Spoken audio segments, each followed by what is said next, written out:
Hi everybody, Fran here. This video is going to show you how to delete a Microsoft form. So what you want to do is open up your home section of Microsoft Forms, but what you are going to want to do is click the All My Forms button. Normally, depending on how many forms you've made, only a few appear on your home screen, so you need to firstly click All My Forms.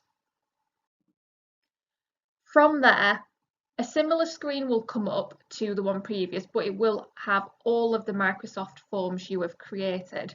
And if you click the three dots on any of your forms, a series of options will appear, and the final one will be to delete it. Now, this doesn't tend to appear unless you have clicked All My Forms first. But once you've clicked on that delete button, the form will be deleted. Thank you then for watching this very quick tutorial on how to delete Microsoft Forms. Make sure to subscribe to the channel if you haven't already. Thank you.